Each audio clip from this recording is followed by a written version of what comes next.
And we welcome you to the review segment. Joseph Akable is in studio. So good morning to you, Joseph Akable. Good morning, Mama V.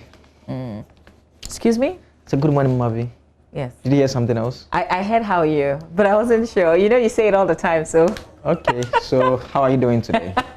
I'm good. I didn't say you should ask me. You're not interested in that. Oh, if you were, you would have asked. You just admitted that I ask you every day. I only forgot to ask today because I had asked just before we came on air. So, hey, you know, I mostly don't ask when I come in. I just wait when we get on air, then I ask you. I know. Yeah, but it's good to see you again. Yeah, you too. Yeah. Yeah, my son Joseph. Okay, let's say hello to our other Joseph Opoku-Gakpo, who's joining us via Zoom. Hello. Hey, you there? Hey. Yeah. How you doing? I'm good. How are you? I'm okay. I like your attire. You're looking great. Well, thank you. As always. Yeah, that's a lot. What happened to your Katasco and your Ebri and your, what other school were you rooting for? All of that will be settled at Nogopo. So it's not so much of a big deal. You know, I was telling our colleague Matilda Mamaga went to Katasco, and we were teasing and saying, oh, they didn't go through Angloga. They came straight to Accra. If they had gone through Angloga, like they would have made it to the finals. Their headmaster didn't try. But I hope he learns the lesson. But it's a big clash today. It's Opoku-Ware, Presec, and Adisco. Who's your money on? Charlie, the Presec guys are in a class of their own, eh? You know, when you look at the figures, comparing the scores that they got to the other schools, you know, you could see that they've been putting in a lot of work and putting in a lot of energy.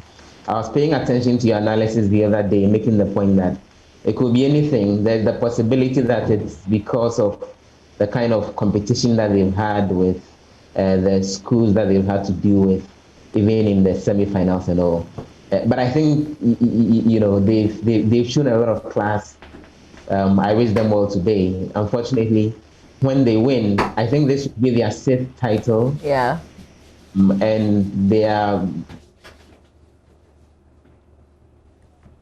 Oh, Joseph was going to talk about the bragging. I thought I heard it like B coming up. But Akable, who's your? Is it still Presec because of the university? That's my natural inclination, but you know, I don't want to think it will just. This is a different contest, a final. Yes. And every point counts. And I remember last year or 2 years ago, Adisado, they had also done so well in the previous stages, and a lot of people thought they were going to have a walk in the park. And it's just in the case of like what Presec is doing now, they couldn't win it. And so it's a different contest.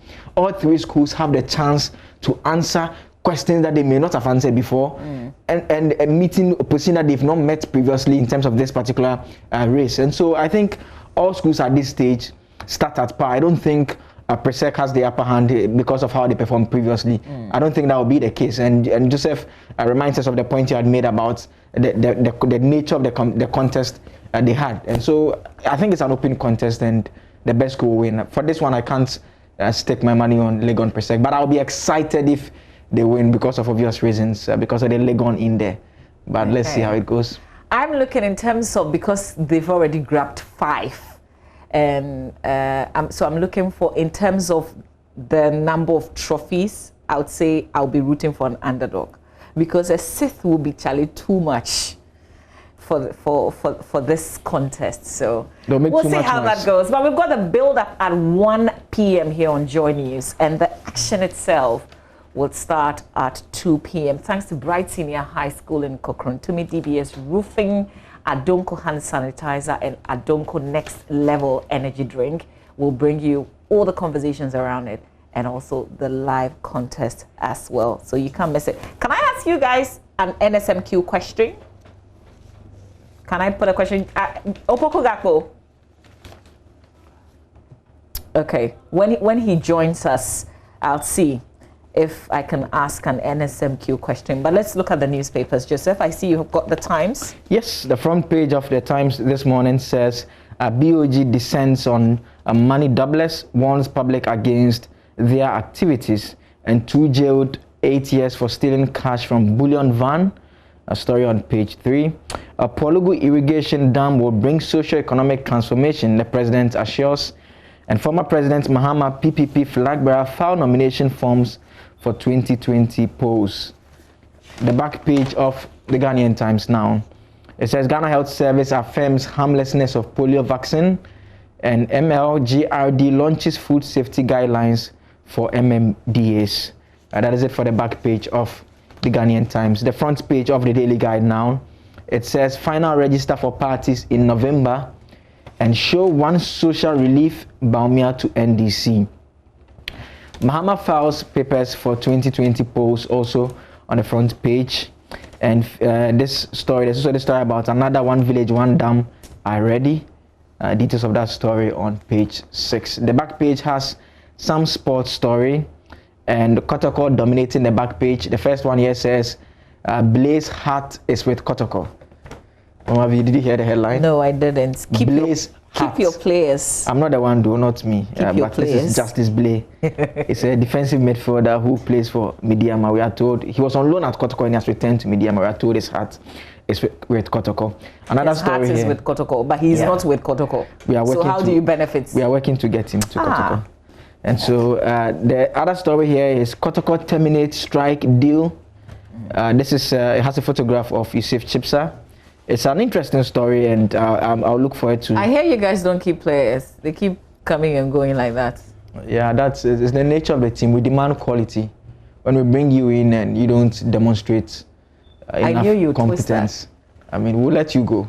That's how the top teams behave. Really? But still on the back page, there's a story about they want to see us fail. Is coming from Virgil van Dijk. We have heard you. Abi, it was they who scored you those number of goals. Barca boss faces sack is the question they're asking about the CEO of Barcelona. So a lot of good stories on the back page of the Daily Guide, I must say this because morning. It's full of Kotoko and Barcelona. Yeah. Okay. Let's do the Daily Graphic newspaper front page. Mahama Jogbanuku file nominations. Resists endorsing aspirants as Santehene cautions partisan chiefs. Well, was it in the papers yesterday that somebody said do it the way their Santehene does it?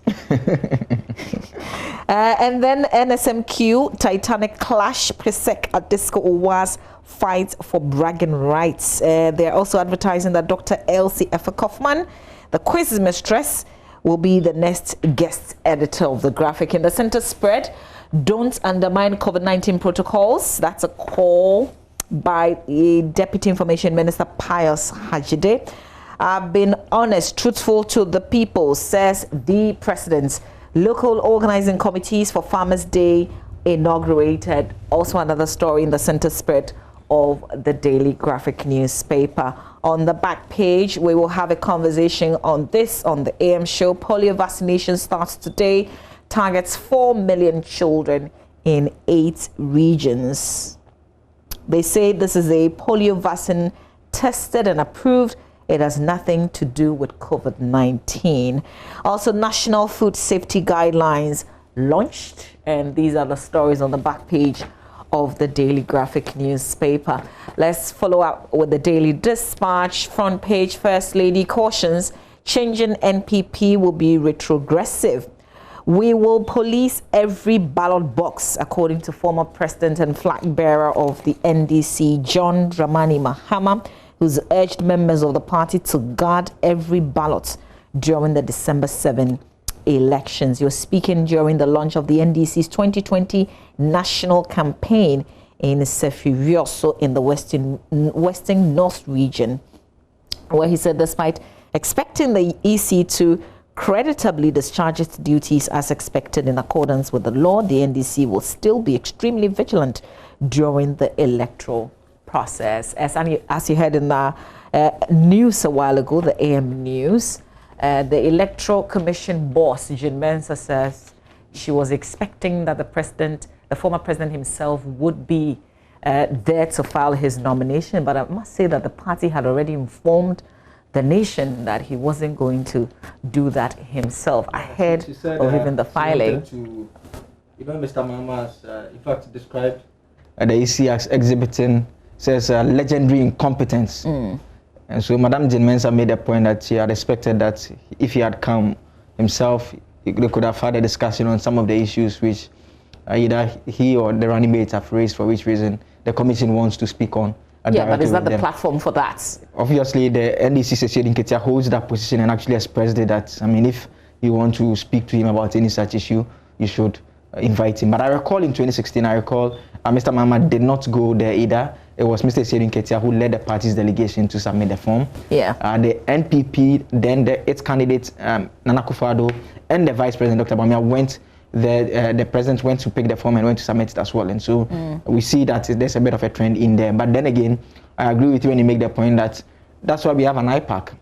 It's supposed to be a platform where the political parties meet and have their issues resolved, and so it begs the question that even after Mr. Mahama had raised and cut short his campaign and raised the issues about the register, they had an IPAC meeting and the parties worked out still dissatisfied, and so it begs the question again that you had a platform to engage them, and you couldn't, or they seemed dissatisfied, or you couldn't provide explanations that satisfied them. Yet this public forum, the point needs to be made that, I mean, you would have wished he would have come. Yeah, but the point is also that Mr. Mahama made those comments publicly. So if you want to respond to him, you don't have to physically see him come to file his forms for you to communicate to him. And I feel like we're getting really close to the elections. If the Electoral Commission would stay away from some of these comments, I think it would do all of us a lot of good. Let's take to why were they there yesterday? They were there to file their forms. Yesterday, Mr. Mahama spoke about the EC again. He actually urged his supporters, said that they should police the ballots on December 7, and that there's no way a supporter should allow any individual or the EC to interfere with the sovereign will of the people. And so that is after the EC has even raised all those issues that have come up. And I don't want it to make it seem like, oh, the man himself had said he was going to come. So the Electoral Commission boss waited and finally it was clear from the onset that he wasn't going to come. Otherwise, that's how the narrative is looking like. But he had already said, the party had already said he wasn't going to be there anyway. Joseph Opoku-Gakpo is back with us. Joseph, we lost you for quite a bit. You know, I think it was just most likely an off-the-cuff comment Jane Mensah just, threw in. It's interesting how seriously the NDC General Secretary took the comment, and Mr. Shedinketia was on fire yesterday, monitoring the proceedings per what Parker Wilson reported from the AC headquarters yesterday. But I think that these are the dying moments as far as this contest is concerned. We are more like getting into the bumper-to-bumper stretch. To a very large extent, I think it will do this country a lot of good if the leaders can tone down the rhetoric a little. It's gotten a little frightening, monitoring how the commentary is going on, and comment about how people are urging their supporters to be up and standing, and caution that gone out, warnings about trouble if things don't turn out well on election day.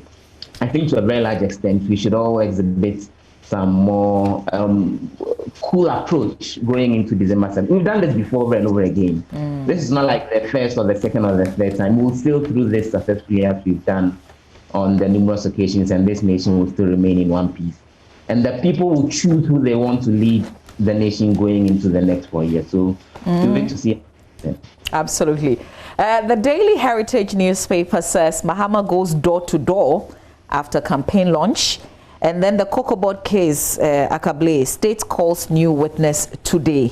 How long have we been on this one? Since 2017. Okay. All right. So the other stories: make your work attractive to save Gadangbe, Nene Bantamatu Asafua Cheme.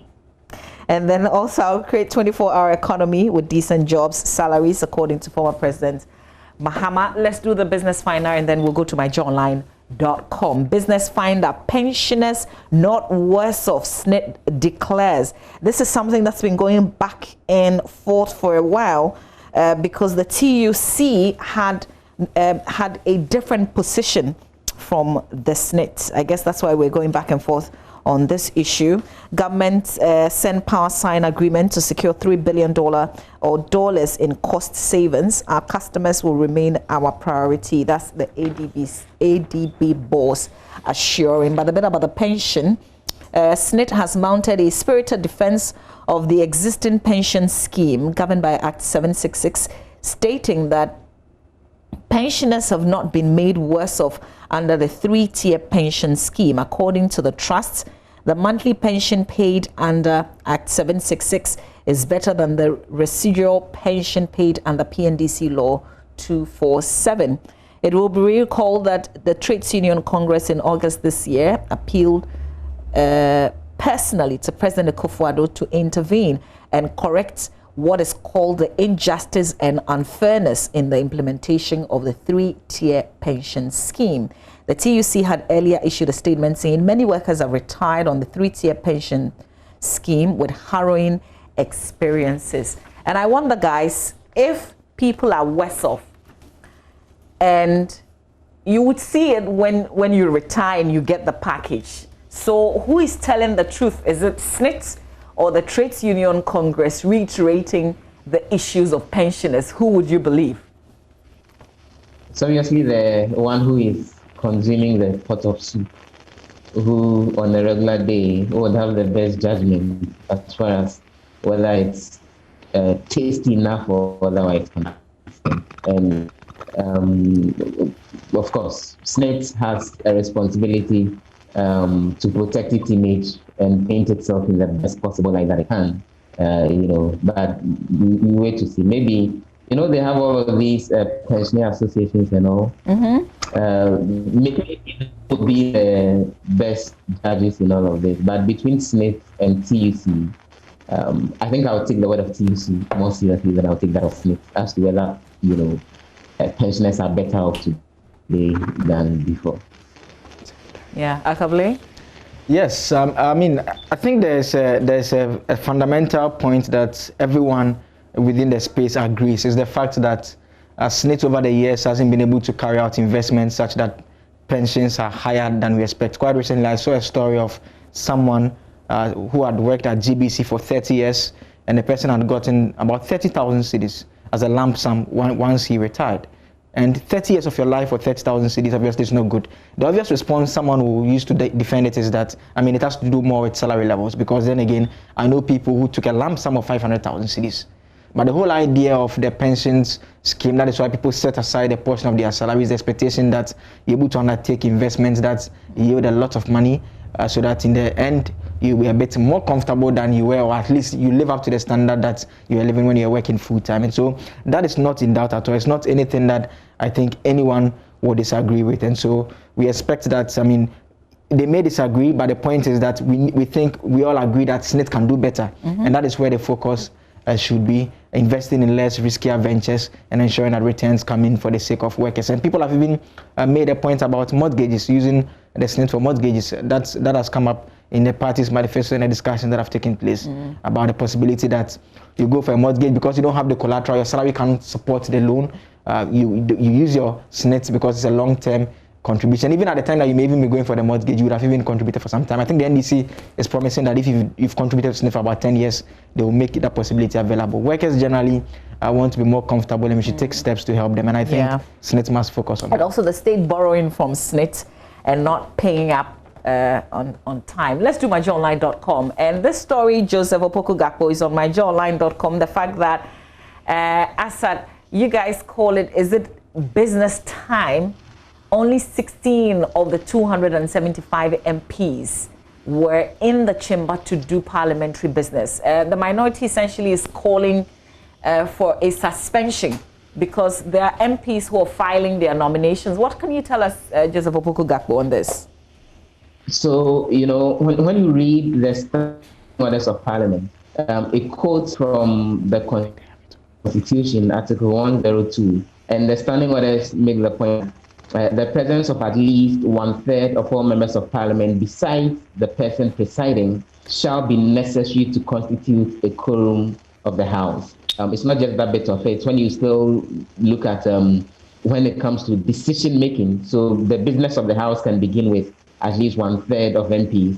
But when it comes to decision making, Standing Order 108 makes the point that no question for decision in the House shall be proposed for determination unless they are present in the House not less than 1/2 of 4 members of Parliament, except otherwise provided by the Constitution. So both the Constitution and the Standing Orders of the House are categorical that you can't do business in the House unless you have more than 1/3 of MPs. But funny enough, as at the time, the very first public business that the House was dealing with, around 11 o'clock, a little after 11 o'clock yesterday morning, there were just about 16 MPs on the floor. That's less than 1/10.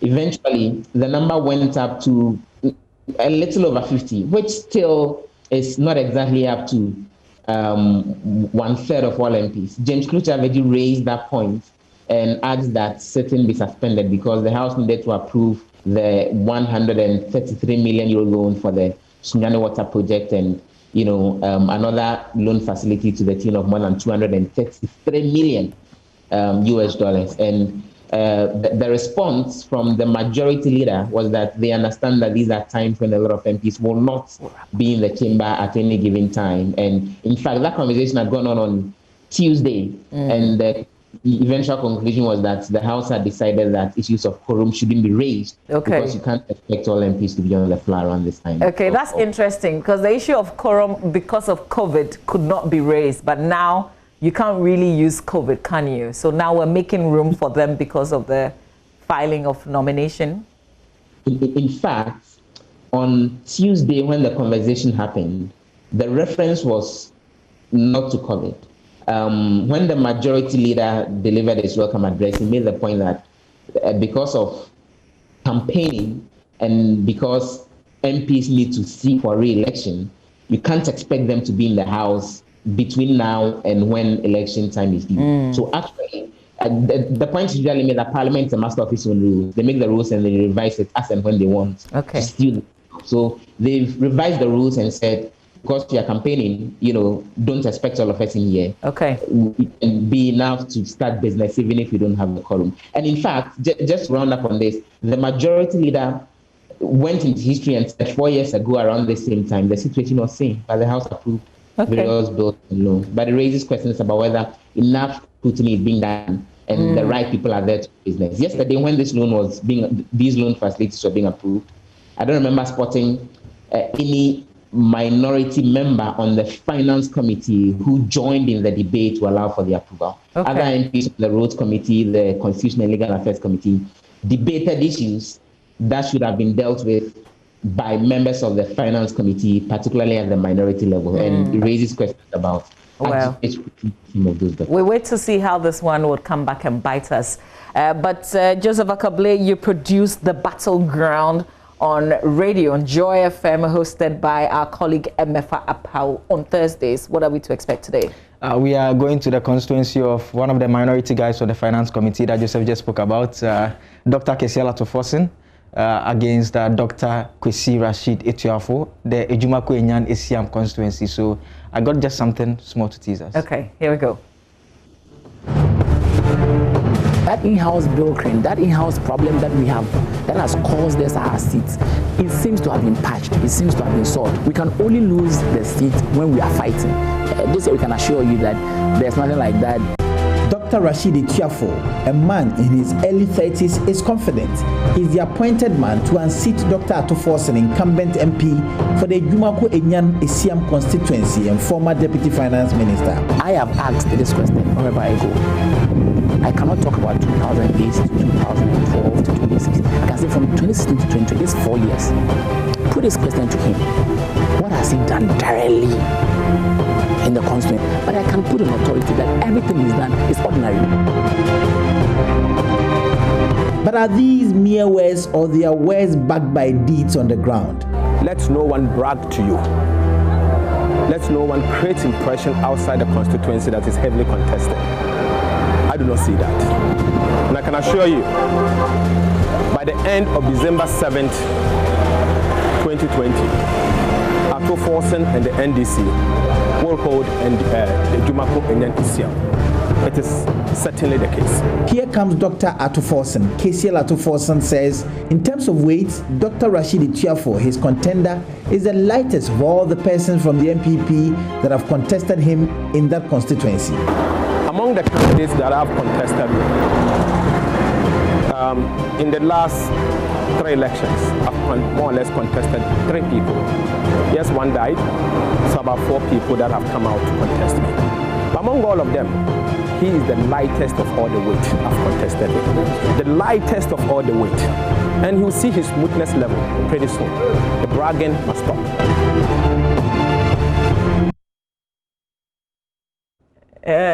So you heard the 2 individuals.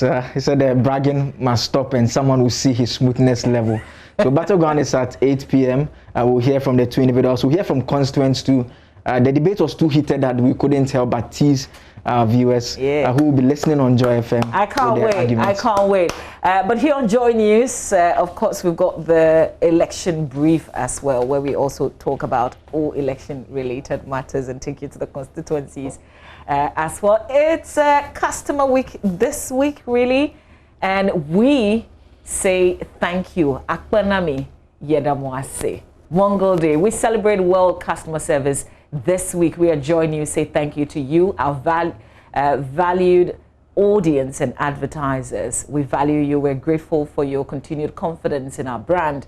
We wish to assure you of our commitment to provide exceptional services to ensure the growth of your business, even in these challenging times. Happy Customer Service Week to you all. The Multimedia Group, 25 years excellence in broadcasting. Okay, I'm going to send you off, Joseph Akable. Joseph Opoku Gakpo also joined us via Zoom for this review. Oh, there you are. I thought you ran off.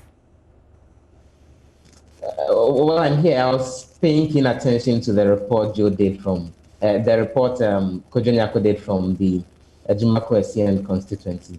The battle of the 2 KNUST PhD holders.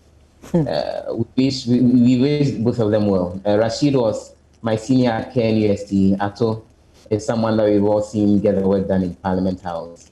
May the best man win. Okay, it will be settled on December 7th. That's it. We'll take a breather. We'll bring you sports. Oreko is here. Ghana has a friendly on Friday. Yeah, so we're practicing and training. Oreko would give us more on that and also the ongoing French Open. Stay with us.